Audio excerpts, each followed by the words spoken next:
Phases of data analysis. Data analysis doesn't just happen. It takes steps. Let us consider the phases. Data requirement gathering. This phase involves finding the purpose of doing the analysis. Data collection.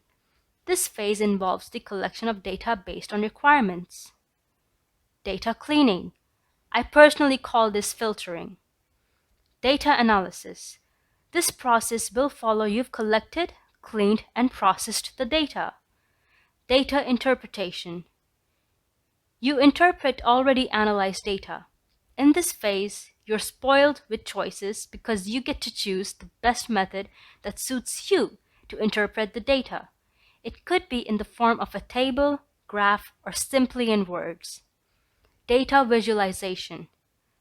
This phase is common in our day-to-day life. They appear in the form of charts, graphs, etc.